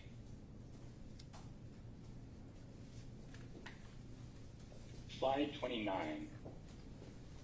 The fourth category focuses on the control environment and risk management. Key steps would include performing a COSO risk-based assessment and implementing an internal control framework, establishing a formal risk management program with clear ownership and escalation pathways, and aligning practices with uniform guidance requirements across funding sources. Policies and procedures also need to be reviewed and updated so that they reflect the current organizational structure and evolving risk profile. And finally, we have the cash and sustainability recommendations. For KCRHA, first, KCRHA needs a single source of truth for cash, essentially reconstructing cash activity so that it's clear what funds are available through advances, internal borrowing, and reimbursements. Accounts receivable also needs to be triaged and segmented so that leadership has a real-time understanding of what's collectible, what's delayed, and what represents legacy risk. In the near term, basic cash controls need to be implemented, such as routine cash sufficiency reviews tied to payroll, contractual obligations, and reimbursement timing. Spending also needs to be aligned with reimbursement reality, not just budget assumptions. Importantly, there needs to be clear ownership assigned for cash and liquidity risk, someone accountable for overseeing the cash sufficiency, receivable resolution, and advance reconciliation. And KCRHA needs to move away from crisis financing and towards structural correction supported by a formal coordinated action plan. Okay, slide 30. And I believe this is the last slide before the end of the presentation. I know that everyone's going into executive session, so I will go over this quickly. Successful remediation will likely require a significant amount of time, financial resources, and organizational focus. Meaningful improvement will also require carefully managed project sequence while simultaneously maintaining adequate operational capacity for day-to-day operations. Now, where internal resources are insufficient, the use of external accounting, advisory, and project management support should be considered. I'm not going to read through these, but this is a list of the types of service that we would recommend to address the issues at KCRHA. Now again, if performed entirely by external professionals, those services would likely result in significant costs and extended time requirements. While historical factors and root causes may vary, current management should focus on operating an effective and sustainable organization with appropriate stewardship over public funds. Proactively addressing the conditions described in this report is important to achieving those objectives. And that concludes this presentation. Again, I want to thank KCRHA Governing Board for inviting me to be here today, as well as everybody else on this call. Thank you very much for that presentation, Mike. I want to take a moment to just summarize the things that I heard. These findings make clear that we're dealing with systemic challenges, not a single breakdown, but a set of compounding issues over time. These include major gaps in financial management, delays and breakdowns in invoicing and cash flow, weaknesses in internal controls, and a lack of consistent, reliable financial reporting. Together, these issues create very serious risks to transparency, accountability, and the effective stewardship of public dollars. At the same time, it's important to be clear about what this report does and does not say. It does not point to evidence of fraud, but it does make clear that the systems this agency relies on to safeguard public funds have been very weak. That is absolutely unacceptable, and that must be fixed immediately. Mayor Wilson and I, as new board co-chairs, have already laid out expectations as funders in a joint letter: immediate corrective actions, stronger financial controls, clearer accountability, and a detailed plan to stabilize the organization and adopt the recommendations that we just saw in the report from Clark Newper. That work needs to move forward with urgency and discipline. And I also want to say this before we move into questions. KCRHA is not an abstract system. It is made up of people and service providers, professionals who have chosen to do some of the hardest work in our region because they care deeply about this community and about helping people who are experiencing homelessness. Many of the people in this organization and those who are contracted to do the services inherited a flawed system with many of these challenges, and they are working hard to make it better. That context matters. It does not change our responsibility to ask tough questions and demand change. It does not change our responsibility to hold the system accountable. I intend to do that, and we have already begun to do that through the letter that the mayor and I sent. But we can do that while also recognizing the people doing this work and the importance of getting this right for them, for taxpayers, and most importantly for the people that we serve. None of us can afford a disruption to the services that our unhoused community rely on to stay safe and alive. Yes, we have to move with urgency, and yes, we also have to move thoughtfully and methodically. There is too much at stake.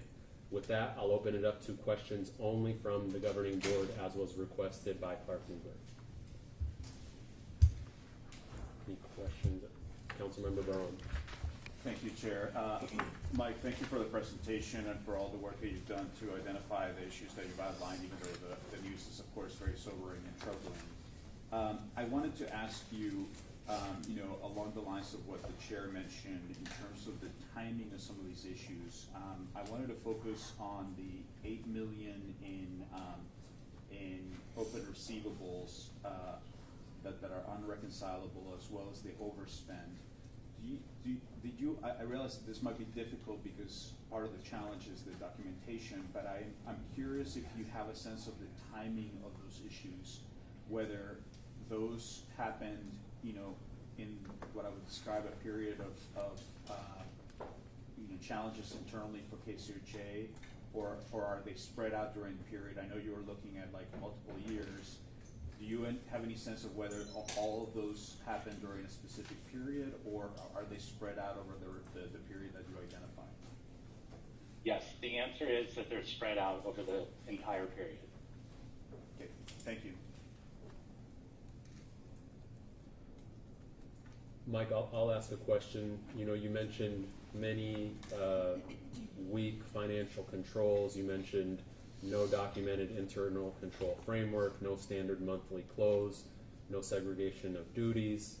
Could you just add some qualitative color commentary on this?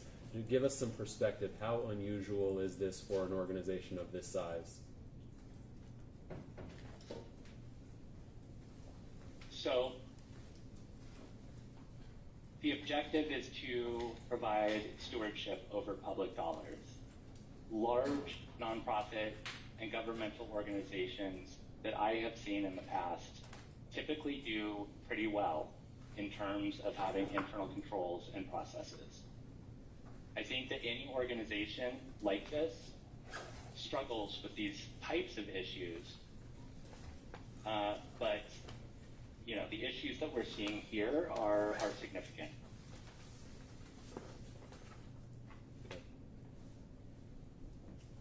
Board members? Thank you so much for the presentation, Mike. Again, I appreciate it, and it's difficult news to receive, but I appreciate the level of detail that you provided. I wanted to turn to some of the charges that you mentioned when you were talking about some of the ongoing costs related to using P cards for hotel rooms. I believe you used the phrasing, I think you said it occurred over a period of time. Can you share more about that? Are we talking about several months during the close down of that program, or are we talking about over a year? Yeah, I don't have the exact timeline, but the point to take away was that, it may be okay to make that kind of a charge using a P card, but then a process needs to be put in place to not let that happen again. And instead, there was another P card charge, and then there was another P card charge for those big amounts. And those were done, we looked at the backup and there was an approval related to those. Thank you. Chair, if I may. Yes, please. So another component that you talked about was the reimbursement rate and the need for the agency to go back and sort of renegotiate that rate. Were you able to identify what is driving the current rate?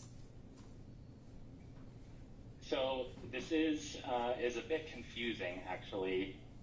If you go through the financial records, there is certain documentation that shows all sorts of different types of rates. Some show, oh, we're just taking an 11% rate. Some say, oh, we're spreading it over the course of the grant. It's all very difficult to track as one continuous system.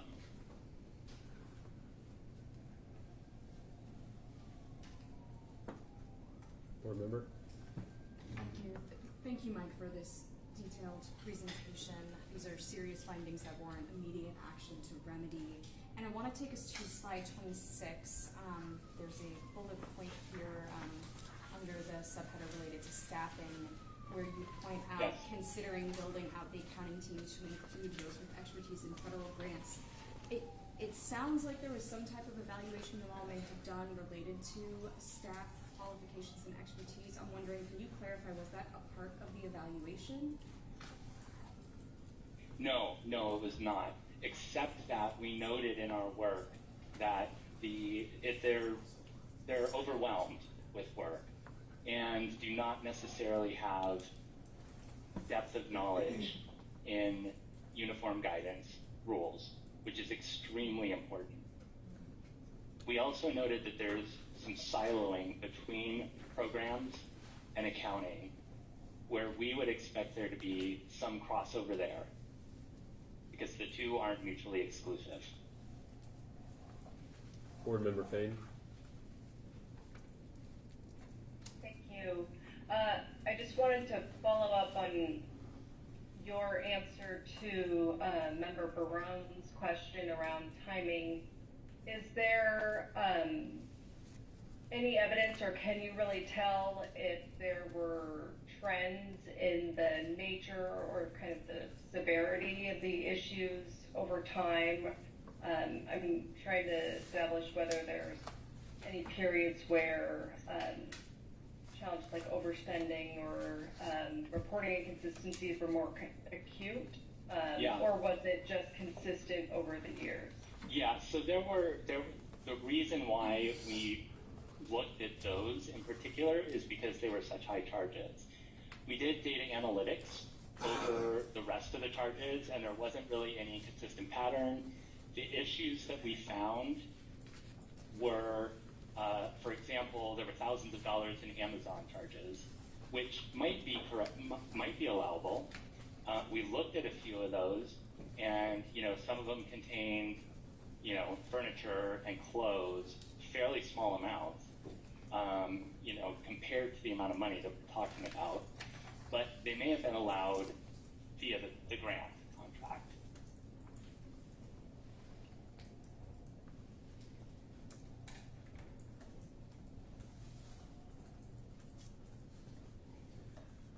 Mike, could you speak a little bit more about the negative cash balance of $44 million? Of course, this is especially concerning for us here at King County, since we are the treasurers, and we want to understand that as much as possible.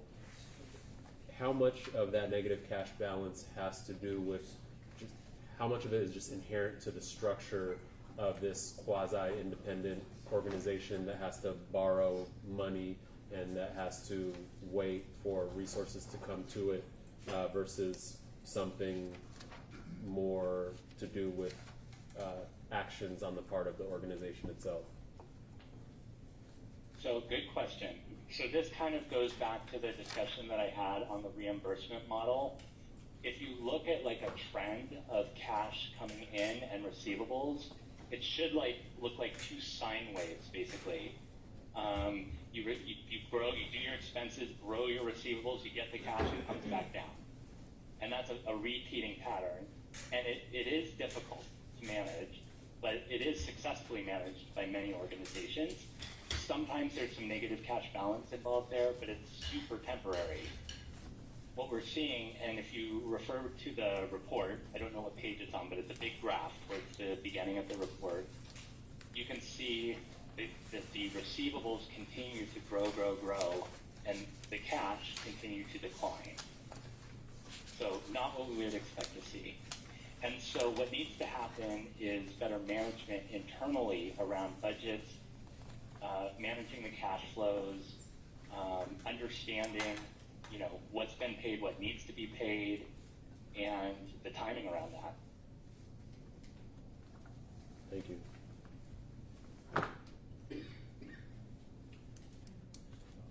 Yes, board member. On slide 5, and again, thank you for this comprehensive presentation. On slide 5, you talk about the federal law that requires the comprehensive accountability requirements. And so can you tell me, when the organization started, was there any sort of proof that we had to show that we had these, that we had met requirements? And is there any auditing that happened? And if so, did you have any information on how that went and how this oversight continued? Yeah, unfortunately, that was outside of our scope to look at, specifically at, federal grants. But the problem really is that lack of internal controls. I don't know if they've had a federal audit before, but that is something that should be looked at.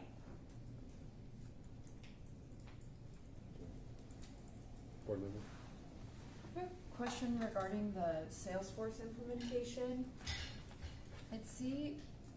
It shows on here $563,000 as part of an amendment was budgeted after the fact, but it ended up costing between $2 and $3 million between implementation, consulting, and then a project manager salary. Can you give us a little more information around how long this process, how long this money was accruing specifically for this implementation? Yeah, I don't have I have to check my records right now, but it's probably over the course of a year or more that it occurred. Okay, thank you. Mike, can we go back to the $8 million that are quote unquote unaccounted for? Just for the sake of the public, could you take some time to explain exactly what that means in as accessible terminology as possible? I know some people have used the term missing, some people have said unreconcilable, some people have said not accounted for. What does that mean in plain language, and within reason or your best judgment, what is the best case scenario for that and what is the worst case scenario for that? So yeah, I've seen multiple words being thrown around, but what it really relates to is basically a lack of accounting records to support the financials. Whether it's lost in terms of the $8 million receivable, turns out it's not accurate and it needs to be written off, that would be lost funds. But, I don't think missing is quite the right term. Okay, thank you. It's just not accounted for clearly enough. Okay. Thank you. Board Member Backus. Thank you, Chair. Mike, thank you. This is very thorough. Wondering on the P cards, and I know on slide 18, you talked about a P card policy still in draft form from 2021. But were you able to, in that policy, does it say who, what departments, anything about who should and who should not have P cards? No, and it also didn't describe what what approved purchases are and things like that. It literally was just a couple paragraphs in draft. Okay, and so did you find that a majority of the employees had P cards, or they were just being used, the same P card being used by multiple people, or that you wouldn't be able to tell as much, I realize. Yeah, so if I remember correctly, as of July 2025, I think there were 9 people with P cards. But in our testing, we found card usage from people other than what we expected, and we found a generic card, like a KCRHA card, rather than assigned to like person.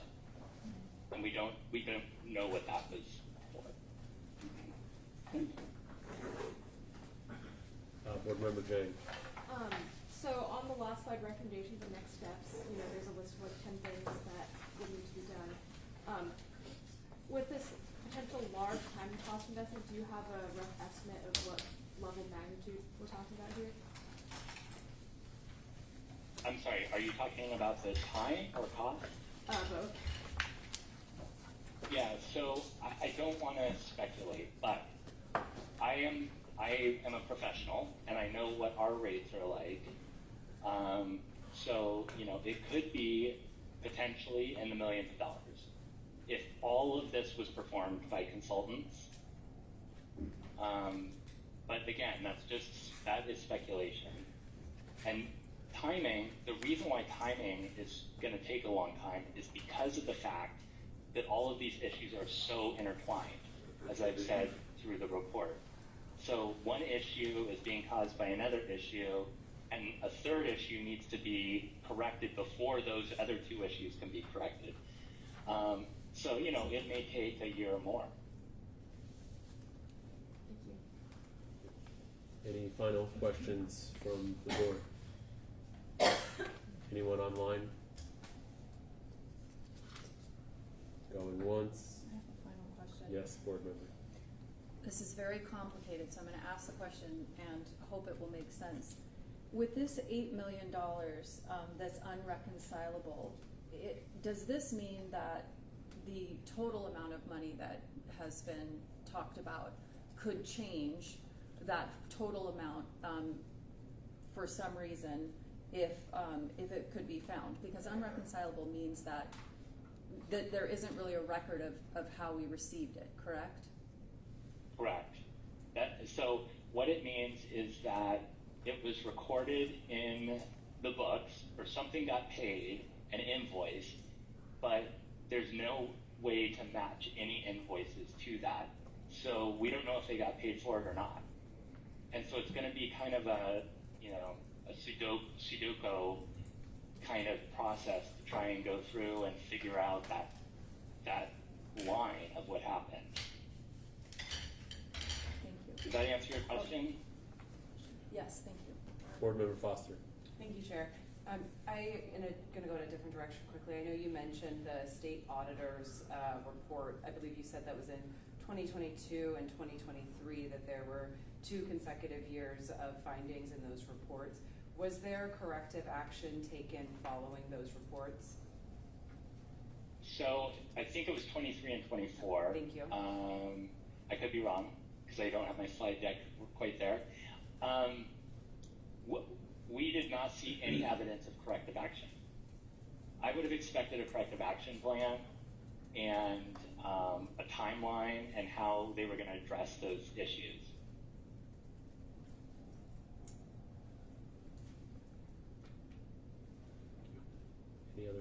Any further questions? I have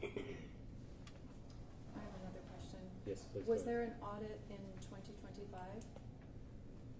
The 2020, so there was an audit in 2025, but it was for 2024 financials. I see. The 2025 audit has not started yet. Okay, thank you. Chair, I may have one final. Yes, Board Member Foster. Thank you so much. I'm working on pulling up the slide that I'm referencing. Okay, well, Mike, I'm sorry. I was trying to give you a slide, but I can't give it to you. But in the presentation, you talked about a significant increase. Actually, you talked about a sort of a lean and a trend towards negative cash balances around 2023. Was there any kind of marker or indicator of why 2023 was significant? Like what happened in 2023 to spur that increase? Yeah, so, and we looked at the cash over time to try and see, was this consistent, or was there like things that happened that would have caused a massive cash outlay? And there were some things like the Salesforce implementation, but we did not see. It was basically just consistent through the period. We didn't see any major impacts from a single event, if that's what you're asking. That is what I asked. Thank you, Mike. Thank you, Chair. Thank you all. Seeing no further questions, we're going to move on to the next agenda item. Thank you very much for that presentation, Mike. It was very illuminating. There's a lot of work to be done to fix these problems, protect taxpayer dollars, and make sure we're addressing the homelessness crisis with the urgency and accountability it demands. I think the full board is in agreement that we need to adopt these recommendations with urgency. And I think part of that work is connected to the next agenda item, where the board will consider a resolution to establish a finance committee. I want to turn it over to my colleague, Board Member Barone, if you would like to speak to the need for this and what your vision is in the proposal. Thank you, Chair. I know we have discussed this item previously, but I want to remind the board that this is an issue that we've been discussing with your offices over the last few months prior to the results of this evaluation, but obviously now I think the need for this type of structure is clearer than ever. And obviously it's one of the recommendations that has been put forth by Clark Newberg. The concept has been to ensure that the board has a mechanism to be able to carry out its oversight duties with respect to finance. So that is why I'm bringing it forward for your consideration and urge your support. And I'm happy to move it if that's helpful, Chair. Thank you. Yes, please do move Resolution 2026-04. I move that we approve Resolution 2026-04. Is there a second? Second. Thank you. The motion has been moved and seconded. Any?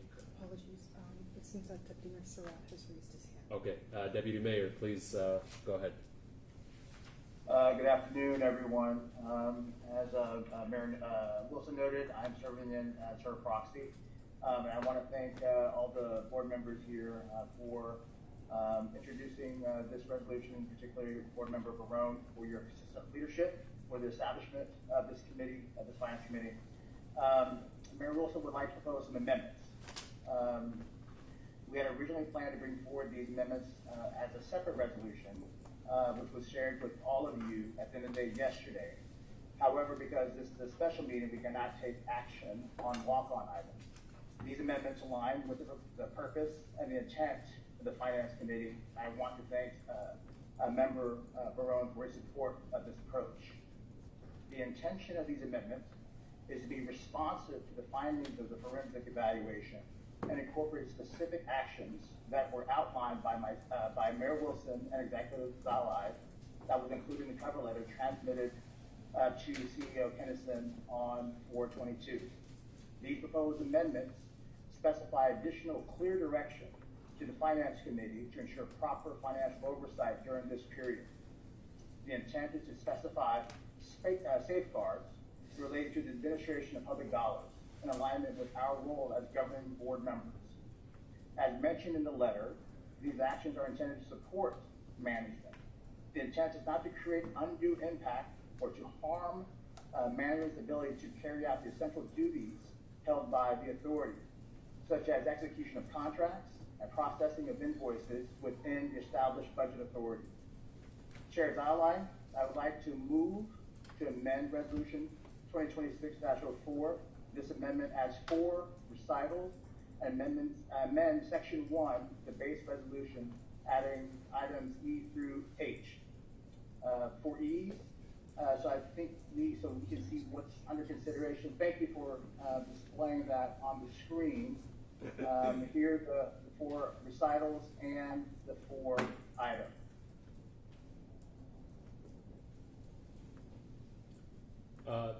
Deputy Mayor, may you read your edits? I think there are some people who don't have the presentation in front of them. Great, we'll do. So the 4 recitals that we request to be added. Whereas the City of Seattle and King County each hold master service agreements with the authority requiring it to safeguard allocated funds, establish a system of financial controls, and ensure funds are used in accordance with the terms of agreements. And whereas a forensic investigation completed in April 2026 found significant failures in the authority's internal controls and financial stewardship to the extent requiring immediate and comprehensive corrective action. And whereas the investigation identified unreconcilable and unrecoverable cash, including the growing interest of $1.26 million, $8 million, that cannot be matched against KCRHA financial records, and $4.26 million in administrative overspend. Whereas KCRH holds a negative $62,800,000, you can read, balance to the King County investment pool as March 2026. The sections that we'd also like to be included in the amended resolution. E, approve any new agreements that increase our costs or liability where there is not existing budget authority granted. Notwithstanding this provision, the CEO may execute continuous care grant agreements as approved by the Finance Committee. F, develop and approve a documented exception process for the hiring of positions critical for core service delivery. The CEO shall pause on the recruitment and hiring of vacant or new positions unless approved by the Finance Committee. G, define discretionary spending. The CEO shall pause on any discretionary spending unless approved by the Finance Committee. H, the amended language to this, undertake the activities that the committee considers necessary to assist the governing board in carrying out its fiscal oversight responsibilities, including making additional requests of the authority to understand and address the findings from the forensic evaluation as appropriate and necessary to uphold the standards of good governance. Thank you. Deputy Mayor, is it accurate to say that these edits are taking the concepts from the joint letter between our executive office and the mayor's office and capturing them as part of this resolution? Absolutely. Okay, thank you. Before I ask for a second for the motion for the amendment, are there any questions about these edits? Board Member Foster. Thank you so much, Chair. Thank you so much, Deputy Mayor. I just want to ask a question regarding this component on the freezing of hiring positions and the exception that's there. And I just want to hold that up against some of the recommendations or potential actions that we heard rather from Clark Newber. So given that the agency does not currently have a CFO, if that was an action the agency wanted to take to look at hiring somebody into the chief financial officer position, is it correct that we would need to move an exemption to this hiring freeze in order to take that action? That is my read of it, yes.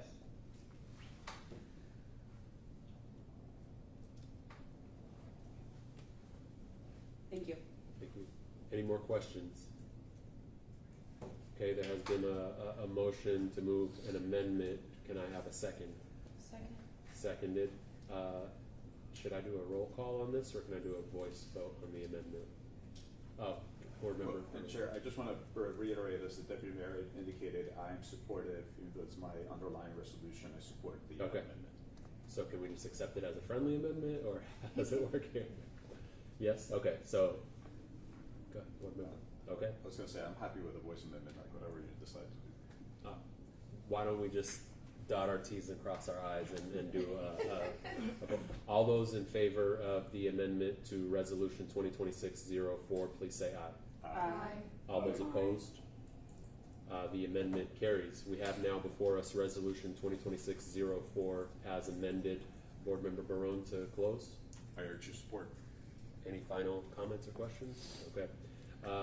We have all those in favor of the Resolution 2026-04 as amended. Actually, we're going to do a roll call. Yes. Chair Zahalai? Aye. Member Barone? Aye. Member Fain? Aye. Member Aviva? Aye. Member Rink? Aye.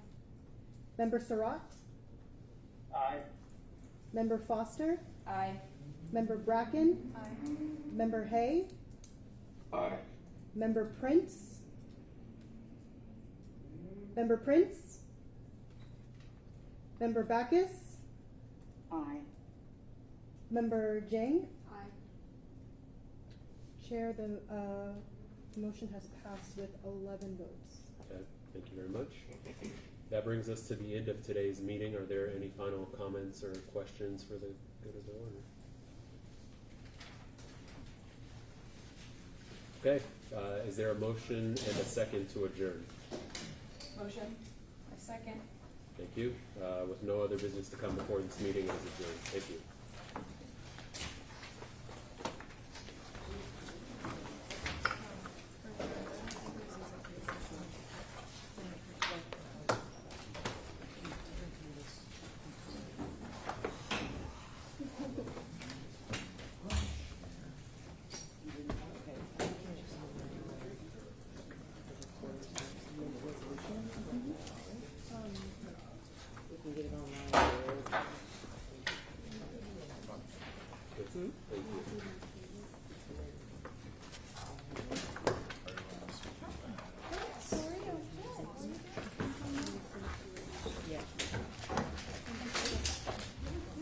Thank you, everyone. Thank you. Absolutely.